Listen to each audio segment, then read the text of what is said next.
श्याम जी, मेरी ये माता की पोशाक आज ही सिल दीजिए। माता जी क्षमा कीजिए, मैंने अपने पिता को वचन दिया है, इसलिए मैं आज आपकी पोशाक नहीं। वेलकम टू प्राचीन स्टोरियन। आज की कहानी है एक ईमानदार और सरल स्वभाव के दर्जी की, जो हमेशा अपने नियमों और वचन का पालन करता था। एक दिन उसके घर एक बुढ़िया माई आती है और उससे एक खास पोशाक सिलने के लिए कहती है, लेकिन उस दिन दर्जी अपने वचन की वजह से काम करने से मना कर देता है। इसके बाद जो घटनाएं होती हैं वे उसकी जिंदगी ही बदल देती हैं। आइए सुनते हैं बुढ़िया माई और दर्जी की कहानी, केवल प्राचीन स्टोरियन पर। बहुत समय पहले की बात है। एक छोटे से गांव में घनश्याम नाम का एक दर्जी रहता था। दर्जी के परिवार में उसकी पत्नी और एकमात्र 5 बरस का बेटा था। घनश्याम केवल देवताओं की ही पोशाक सिला करता था। अब घनश्याम का जो पुत्र था, उसका नाम उसने बड़े प्यार से गोपाल रखा था। जब उसका पुत्र मात्र 5 वर्ष का था, तभी जो घनश्याम की पत्नी बीमार रहने लगी और एक गंभीर बीमारी के कारण उसका स्वर्गवास हो गया। अब तो घनश्याम अपने पुत्र गोपाल की अकेले ही देखभाल करता था और उसका पालन पोषण करता था। इसी तरह धीरे धीरे समय बीत रहा था। घनश्याम अपने बेटे को हमेशा अपने साथ ही रखता था और सिलाई का काम करते हुए भी वह अपने गोपाल को अपने साथ ही रखता था। जब उसका पुत्र जो 14 बरस का हुआ, तो घनश्याम ने अपने पुत्र गोपाल को भी सिलाई का पूरा काम सिखा दिया। अब गोपाल भी अपने पिता के काम में हाथ बटाने लगा था, क्योंकि घनश्याम केवल देवताओं के पोशाक सीलता था और एकादशी का व्रत रखता था। घनश्याम बहुत ही सरल स्वभाव का था, बहुत ही सीधा साधा पूजा पाठ करने वाला व्यक्ति था। तभी जो घनश्याम ने अपने पुत्र गोपाल से कहा कि बेटा, तुम भी जो हमेशा देवी देवताओं की पोशाकें सीलना। अब जो घनश्याम का बेटा जब 16 बरस का हुआ, तो घनश्याम ने अपने बेटे का विवाह एक योग्य कन्या देखकर बड़ी धूमधाम के साथ उसका विवाह कर दिया और अपने बेटे और बहू के साथ अब वह सुखपूर्वक दिन बिताने लगा था। जब जो गोपाल के पिता का अंत समय आ गया, क्योंकि अब उसकी उम्र भी बढ़ रही थी और वह बूढ़ा भी हो गया था। कहते हैं ना कि इस संसार में जिसने भी जन्म लिया है, एक दिन उसकी मृत्यु निश्चित है। अब यही घनश्याम के साथ था। अब घनश्याम का अंत समय आ गया और वह भगवान को प्यारा हो गया। लेकिन अपने अंत समय में जो घनश्याम ने अपने पुत्र गोपाल से एक वचन ले लिया और कहा कि गोपाल पुत्र, चाहे कुछ भी हो जाए, तुम देवी देवताओं की पोशाकें सिलना और कोई सिलाई का काम मत करना, और बेटा मेरी तरह ही जो एकादशी का व्रत करना। एकादशी के दिन कोई भी कपड़े सिलाई मत करना, यहां तक कि सुई धागा भी हाथ में मत लेना। तब घनश्याम का पुत्र गोपाल अपने पिता को वचन देते हुए कहता है कि पिताजी, मैं आपको वचन देता हूं, मैं हमेशा देवी देवताओं की पोशाकें ही सीला करूंगा और आपकी तरह ही हमेशा 11 का उपवास रखूंगा, और एकादशी के दिन सिलाई तो क्या, हाथ में सुई धागा भी नहीं लूंगा। उसके कुछ दिनों के बाद ही घनश्याम जो स्वर्ग सिधार गए। अब जो गोपाल अपने वचन का पक्का निकला। गोपाल अब हर एकादशी को जो उपवास रखने लगा, वह एकादशी के दिन फल और जो फलाहार करता था, बल्कि गाय के दूध से तुलसी का पत्ता डालकर वह पी लेता था। वह एक ही समय जो दूध और तुलसी दल लेता था और एकादशी का व्रत खोल लेता था। अगर एकादशी के दिन उसकी पत्नी जो थी गोपाल की, वह भी बड़ी संस्कारी थी। वह भी अपने पति के साथ एकादशी का उपवास रखती थी और गांव में जाकर कहीं से भी वह गाय का दूध ले आती थी, जिससे उसका पति अपने व्रत का पारण कर लेता था। अब एक दिन जब एकादशी का व्रत आया, तो ऐसा हुआ कि उस दिन गोपाल की पत्नी को गांव में कहीं भी गाय का दूध नहीं मिला। वह सारे गांव में गाय का दूध लेने के लिए खूब घूमी, लेकिन उसे किसी के यहां पर भी गाय का दूध नहीं मिला। अब तो जो गोपाल भी एकादशी का व्रत में था और उसकी पत्नी भी, जिसका नाम तुलसी था, वह भी एकादशी के व्रत में थी। गोपाल और तुलसी ने अब 11 माता के हाथ जोड़कर और चरणामृत पीकर ही अपना व्रत खोल लिया था। गोपाल 11 माता का पक्का भक्त था और गोपाल की पत्नी भी बड़ी पतिव्रता थी। 11 के दिन गोपाल और उसकी पत्नी सिलाई का कोई भी काम नहीं करते थे। उस दिन गोपाल और उसकी पत्नी सुबह से शाम तक 11 माता की पूजा, सेवा और स्तुति और भजन कीर्तन में बिताते थे। इस तरह से अब उनका समय बीतने लगा था। दोनों पति पत्नी अपनी जिंदगी में बहुत खुश थे और उनका काम सुचारू रूप से चल रहा था। क्योंकि दोनों पति पत्नी बड़े ही धार्मिक प्रवृत्ति के थे, तो गांव के लोग भी उनकी बड़ी इज्जत करते थे। और गोपाल का उसका जो पिता दर्जी का काम करता था, वही दर्जी का काम गोपाल ने भी अपना लिया था। लेकिन वह किसी और के कपड़े नहीं सिलता था, केवल देवताओं के कपड़े ही सिलता था, उनकी ही पोशाक बनाता था और उन्हीं से उनका घर का जो निर्वाह होता था, यानी घर का खर्च चलता था। अब एक दिन ग्यारस माता ने गोपाल की परीक्षा लेनी चाहिए। ग्यारस माता ने एक दिन बुढ़िया का रूप रखा और बुढ़िया का रूप धरकर जो वह गोपाल के घर पहुंच गई। उस दिन एकादशी का दिन था। अब ग्यारस माता गोपाल से बोली, बेटा, आज मेरा ग्यारस का उपवास है। मैं आज ग्यारस माता की नई पोशाक सिलवाना चाहती हूं ताकि मैं उन्हें नई पोशाक पहना सकूं। क्या तुम आज मेरे लिए ग्यारस माता की पोशाक सील के दे दोगे? तब गोपाल बोला कि मां जी, आज मेरा भी ग्यारस का उपवास है। मैं ग्यारस के उपवास वाले दिन जो मशीन पर कपड़े नहीं सीलता। कपड़े तो क्या अम्मा जी, मैं तो आज उपवास वाले दिन सुई में धागा तक भी नहीं पिरोता हूं। आप ऐसा करो जो तुम न कल आ जाना। तब बुढ़िया माई जो ग्यारस के वेश में थी, वह दर्जी से बोली, बेटा, तुम पोशाक के 4 गुना पैसे ले लो, लेकिन मुझे तुम आज ही एक नई पोशाक सील कर दे दो। लेकिन गोपाल ने इनकार कर दिया और बुढ़िया के रूप में ग्यारस माता जो उससे कई बार विनती करने लगी, लेकिन गोपाल अपनी बात से टस से मस नहीं हुआ। इस तरह से ग्यारस माता बनी बुढ़िया माई वहां से चली गई और थोड़ी देर के बाद ग्यारस माता जो बुढ़िया के वेश में थी, वह फिर से वापस गोपाल के पास आई।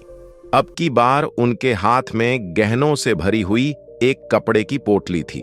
ग्यारस माता बनी बुढ़िया माई ने गोपाल को गहने की पोटली देते हुए कहा कि बेटा, मेरे पास यह धन है, तुम यह सारा धन ले लो और मुझे ग्यारस माता की पोशाक सील कर दे दो, क्योंकि बेटा मेरा ग्यारस का व्रत है और मुझे ग्यारस माता को नई पोशाक पहनानी है। तब गोपाल बोला, बुढ़िया माई, मुझे धन का लालच नहीं है। माई, अब मैं तुम्हें सच्चाई बताता हूं। देखो बुढ़िया माई, मैं आज के दिन सिलाई नहीं करता, क्योंकि मैंने अपने मरते हुए पिता को वचन दिया था, इसलिए मैं आज के दिन पोशाक नहीं सीलूंगा। माता, तुम ऐसा करो, कल आ जाना। अगर आपको आज ही पोशाक सिलवानी है तो आप किसी दूसरे दर्जी के पास चली जाओ। लेकिन ग्यारस माता बोली गोपाल से कि बेटा, पोशाक तो मैं तुमसे ही सिलवाऊंगी, क्योंकि तुम ही भगवानों की अच्छी पोशाकें सिलते हो। और ऐसा कहकर ग्यारस माता के रूप में बुढ़िया माई वहां से चली गई। उसके बाद शाम के समय गोपाल व्रत खोलने के लिए बैठा तो गोपाल की पत्नी अपने पति से बोली कि हे स्वामी, आज तो पूरे गांव में मुझे कहीं भी गाय का दूध नहीं मिला, अब हम व्रत कैसे खोलेंगे? तब गोपाल मुस्कुराते हुए बोला, अरे भाग्यवान, तू इतना दिनों से मेरे साथ रह रही है, तुझे पता नहीं है कि जब दूध नहीं मिला है तो कोई बात नहीं, तू तुलसी और चरणामृत ले आ, मैं उसी से अपना एकादशी का व्रत खोल लूंगा। इतना सुनकर गोपाल की पत्नी तुलसी दल और चरणामृत ले आई, जिससे दोनों पति पत्नी ने अपना व्रत खोल लिया। उस दिन रात को गोपाल और उसकी पत्नी अपना व्रत खोलकर सो गए। अब आधी रात का समय हुआ तो गोपाल और अपनी पत्नी के साथ जब सोया हुआ था, तभी किसी ने गोपाल का जो घर का दरवाजा खड़खड़ाया। आधी रात का समय था। गोपाल की पत्नी की जो आवाज सुनने से नींद उचट गई। उसने अपने पति से कहा, देखो जी, कोई हमारा दरवाजा खटखटा रहा है, भला इतनी रात में कौन आया होगा? गोपाल ने कहा कि अरे भाग्यवान, तू सो जा, मैं देखता हूं।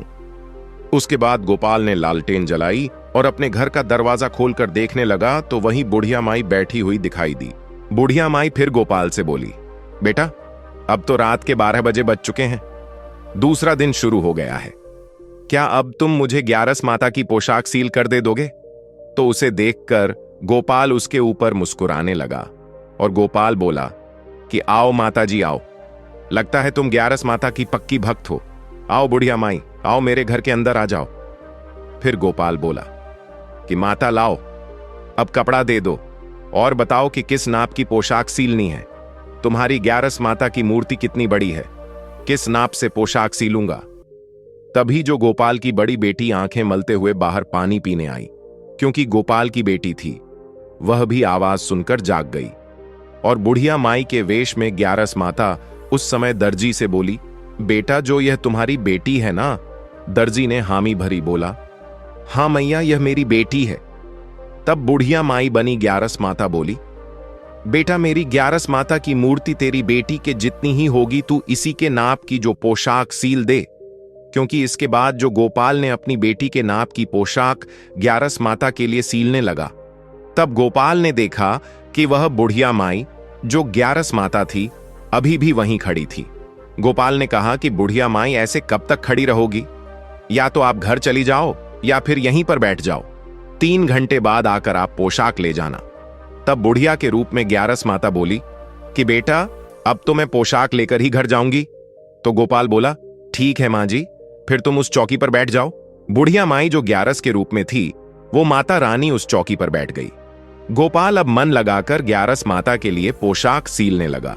लहंगा, चोली, ओढ़नी सब सील दी। उसके बाद उसने जो उस पर गोटा लगाया, किनारी लगाई, उसके बाद कपड़ों पर प्रेस किया और कपड़ों को समेटा। तब तक सुबह के 4 बजे बज चुके थे। पोशाक सील कर समेट कर गोपाल बुढ़िया माई के पास आया। उस समय बुढ़िया माई जो ग्यारस माता ने आंखें बंद कर रखी थी, और शास्त्रों में तो वर्णित है कि रोज सुबह 4 बजे से 5 बजे तक आकाश से अमृत वर्षा होती है। और उसी समय इस घड़ी में ग्यारस माता बनी बुढ़िया माई के शरीर से एक तेज प्रकाश निकल रहा था। बुढ़िया माई के शरीर की कांति से जो वह प्रकाश चमक रहा था, उसमें एक अलग ही आभा छिटक रही थी। यह देखकर गोपाल तो भौचक्का सा रह गया। वह चुपचाप हाथ जोड़कर बुढ़िया माई के सामने बैठ गया और टकटकी लगाकर उस बुढ़िया माई को देखने लगा। 4 से 5 बजे तक ऐसा ही चलता रहा। 5 बजे के बाद ग्यारस माता जो बुढ़िया के रूप में थी, उन्होंने अपनी आंखें खोली और पूछने लगी, अरे दर्जी बता, तूने मेरी ग्यारस माता की पोशाक सील या नहीं? तब गोपाल बोला कि बुढ़िया माई, मैंने तुम्हारी ग्यारस माता की पोशाक तो सील दी, लेकिन जरा तुम यह तो बताओ, बुढ़िया माई तुम कौन हो, कहां से आई हो? तुम्हें पहले मैंने कभी भी इस गांव में नहीं देखा। तब बुढ़िया माई बोली कि बेटा मैं तो पड़ोस के गांव से आई हूं। तब गोपाल दर्जी बोला कि बुढ़िया माई, पड़ोस के सभी गांव में रहने वाले लोगों को तो मैं जानता हूं। तुम किसके घर से आई हो? तुम्हारे पति का क्या नाम है? तुम्हारे बेटे का क्या नाम है? वह मुझे बताओ। तब ग्यारस माता मुस्कुराते हुए बोली, बेटा मैं तो तेरी ग्यारस माता हूं। मैं तो तेरी परीक्षा लेने आई थी कि कहीं तू धन के लालच में आकर अपने पिता को दिया हुआ वचन तो नहीं तोड़ देगा। तब गोपाल ग्यारस माता के चरणों में गिर पड़ा और बोला, मैया मुझसे ऐसी क्या भूल हो गई जो आप मेरी परीक्षा लेने चली आई हो? तब ग्यारस माता बोली कि पुत्र, जिस भक्त को मैं दर्शन देना चाहती हूं तो पहले मैं उसकी परीक्षा लेती हूं। इसलिए हे पुत्र गोपाल, तू मेरी परीक्षा में सफल हुआ। मांग, तुझे क्या वरदान चाहिए, लेकिन पुत्र सोच समझकर ही वरदान मांगना। कहीं कुछ ऐसा मत मांग लेना कि तुझे बाद में पछताना पड़े, क्योंकि एक ब्राह्मण के मुख से निकला हुआ शाप, बहन बेटियों के दिल से निकली हुई बद्दुआ और राजा का आदेश, वाण से निकला हुआ तीर और मेरा दिया हुआ वरदान कभी भी खाली नहीं जाता।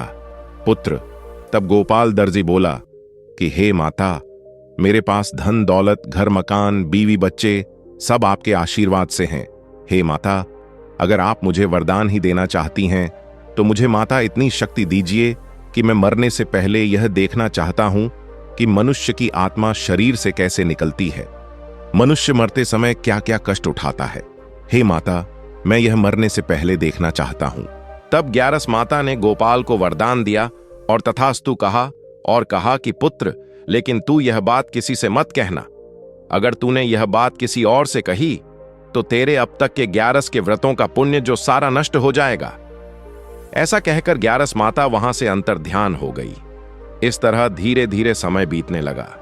तब एक दिन की बात है, सुबह सुबह गोपाल को किसी के रोने, चीखने, चिल्लाने की आवाजें सुनाई दी।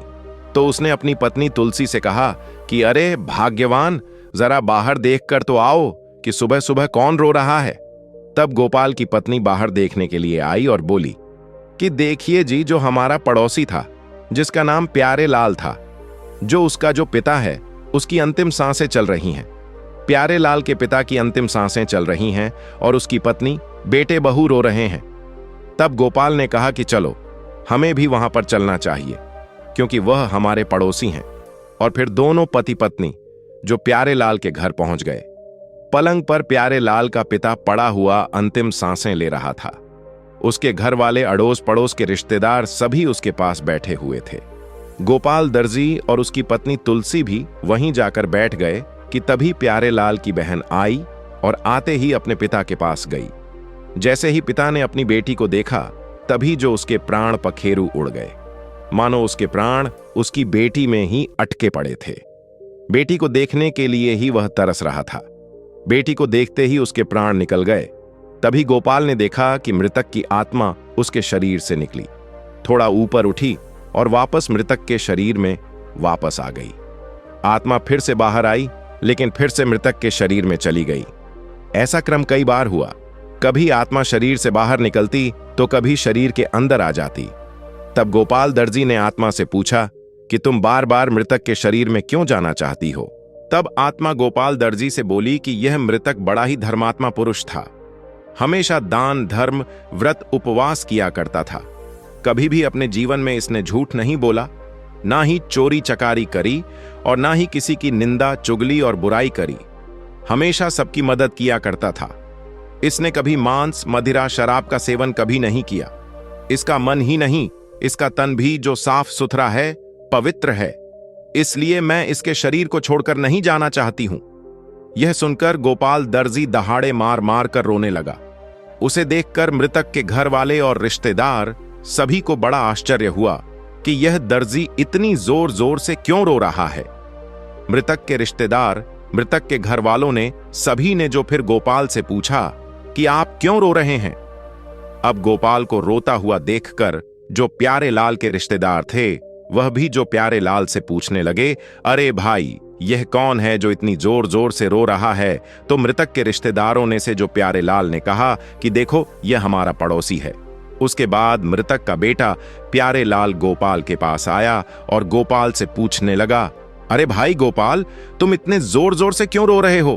क्या मेरे पिता ने तुमसे रुपए उधार लिए हैं जो मुझे तुम्हें वापस देने हैं? तुम इतना क्यों रो रहे हो? बताओ भाई। तब वह कहने लगा कि अरे भाई, गोपाल बोला से जो बार प्यारे लाल ने कहा, मेरे पिता तो 100 बरस की उम्र करके मरे हैं।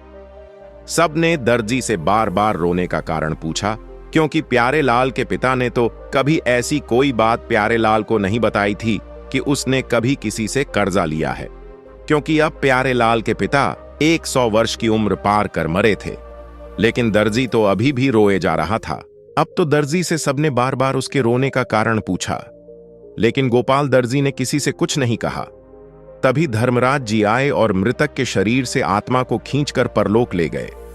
धर्मराज जी और आत्मा केवल गोपाल को ही दिखाई दे रहे थे, क्योंकि 11 माता ने गोपाल दर्जी को वरदान दिया था। उसी वरदान के कारण ही जो गोपाल यह सब कुछ देख पा रहा था। इस तरह फिर से बात आई गई हो गई। धीरे धीरे समय भी बीतता रहा। फिर 6 महीने बाद एक दिन की बात है कि दर्जी की पत्नी का जो पिता था, यानी तुलसी का पिता, वह भी चल बसा। अब गोपाल अपनी पत्नी और बच्चों को लेकर अपनी पत्नी के मायके पहुंच गया, यानी अपनी ससुराल पहुंचा। अब गोपाल के जो साले थे और साले की पत्नियां थीं, सब कह रही थीं कि देखो, यह बुढ़ा तो बड़ा ही पापी था, बड़ा ही दुष्ट था, कई सालों से बिस्तर पर पड़ा हुआ था। हम सब तो इसकी सेवा करते करते थक गए। अच्छा हुआ जो यह पापी मर गया। अब गोपाल दर्जी की पत्नी, जो अपने बाप के गले लगकर खूब रोई, क्योंकि वह तो बेटी थी और अपने पिता का मरने का दुख बेटी को सबसे ज्यादा हो रहा था, क्योंकि बहुएं और बेटा तो उसकी सेवा करने के कारण अपने पिता से कतराने लगे थे, लेकिन एक बेटी के लिए उसका पिता सब कुछ होता है। अब गोपाल की पत्नी तुलसी अपने पिता के ऊपर गिरकर खूब जोर जोर से रोने लगी। तभी उसकी जो पत्नी तुलसी के पिता के शरीर से आत्मा बाहर निकली और एक बार में ही धर्मराज जी के साथ परलोक जाने लगी। तब गोपाल ने अपने ससुर की आत्मा से पूछा कि तुम एक ही बार में परलोक जाने को तैयार हो गई हो? तब दर्जी के ससुर की आत्मा गोपाल से बोली कि देखो, यह व्यक्ति बड़ा ही पापी और दुष्ट था। इसने कभी किसी तरह का कोई व्रत उपवास नहीं किया, ना ही कोई दान धर्म पुण्य का काम किया। हमेशा झूठ बोलना, चोरी करना, परनिंदा में ही लगा रहता था। यह हमेशा मांस मदिरा का सेवन करता था, शराब सिगरेट भी पीता था। इसका मन ही नहीं, इसका तन भी अपवित्र है। इसलिए मैं इसके शरीर को जल्दी से जल्दी छोड़कर दूसरे शरीर में जाना चाहती हूं। यह सुनकर गोपाल दर्जी जोर जोर से हंसने लगा। अब गोपाल को हंसता हुआ देखकर वहां पर सभी को बड़ा आश्चर्य हुआ। गोपाल की पत्नी तुलसी अपने पति के पास आई और अपने पति से पूछने लगी कि देखिए जी, यहां तो मेरा बाप मरा पड़ा है और आप जोर जोर से हंस रहे हो। यह आपको क्या हो गया है? जब पड़ोसी का बाप मरा था तब तो आप बड़े दहाड़े मार मार कर रो रहे थे, जैसे कि तुम्हारा कोई सगा मर गया हो, और आज जब मेरा बाप मरा पड़ा हुआ है तो आप ठहाके लगाकर हंस रहे हो। आज आपको बताना ही पड़ेगा कि आखिर बात क्या है। तब जो गोपाल दर्जी अपनी पत्नी तुलसी से बोला, देखो भाग्यवान, समय आने दे, मैं तुम्हें सब कुछ बता दूंगा। अब जो गोपाल की पत्नी तुलसी कहने लगी, नहीं जी, पहले मुझे बताइए मेरा बाप क्या तुम्हारा दुश्मन था जो तुम उसके ऊपर हंस रहे हो? तब गोपाल बोला, अरे भाग्यवान, ऐसी कोई बात नहीं है। अभी तेरे पिता के अंतिम संस्कार की तैयारियां चल रही हैं। उसका अंतिम संस्कार होने दे, उसके बाद बता दूंगा। अब जो तुलसी के पिता के अंतिम संस्कार की तैयारियां पूरी हो गईं और उसका अंतिम संस्कार हो गया, फिर जो गोपाल की पत्नी फिर से जो अपने पति के पास आई और पूछने लगी, बताइए जी, आप मेरे बाप के मरने पर क्यों हंस रहे थे? तब गोपाल अपनी पत्नी तुलसी से बोला, देखो भाग्यवान, अभी तो 12 दिन हैं, घर में बहुत से रिश्तेदार हैं, 12 दिन का शोक चलेगा। ये लोग देखेंगे तो क्या कहेंगे? जब हम अपने घर जाएंगे तो मैं तुम्हें सब सच्चाई बता दूंगा। अब तो गोपाल की पत्नी जो अब 12 दिन बीतने का इंतजार करने लगी, उसके बाद धीरे धीरे 12 दिन भी पूरे हो गए। गोपाल अपनी पत्नी तुलसी और बच्चों को लेकर वापस अपने घर आ गया और घर में बैठते ही जो गोपाल की पत्नी तुलसी ने कहा कि देखो जी, अब बताओ, अगर आज आपने नहीं बताया तो मेरा मरा हुआ चेहरा देखोगे।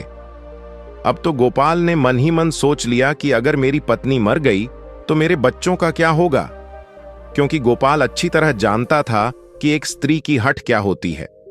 इससे तो अच्छा है, गोपाल सोचने लगा कि मैं अपनी पत्नी को सच्चाई बता दूं।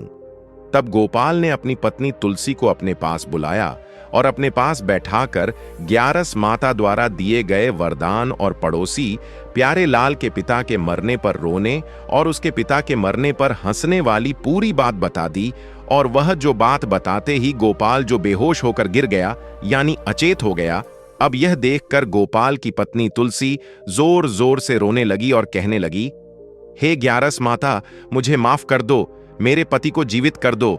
अगर मेरे पति को उसके 11 के व्रतों का फल नहीं मिलेगा तो वह तो जीते जी मर जाएगा। हे ग्यारस माता, अगर मेरे पति को कुछ हो गया तो मैं भी अपने बच्चों के साथ कुएं में कूदकर अपनी जान दे दूंगी। तभी वहां पर आकाशवाणी हुई। ग्यारस माता ने कहा कि हे पुत्री, तेरा पति जीवित है, साथ ही इसके 11 के व्रत का फल भी अमर है, वह कभी भी नष्ट नहीं हो सकता। मैं तो इसकी परीक्षा ले रही थी। यह 11 व्रत के फल के जो क्षीण होने की बात सुनकर यह रहस्य को छुपाता है या बताता है। मैंने तो इसकी परीक्षा लेने के लिए ही इसको बोला था कि यह इस रहस्य को कब तक छुपा सकेगा, लेकिन यह तो एक सच्चे हृदय का इंसान है।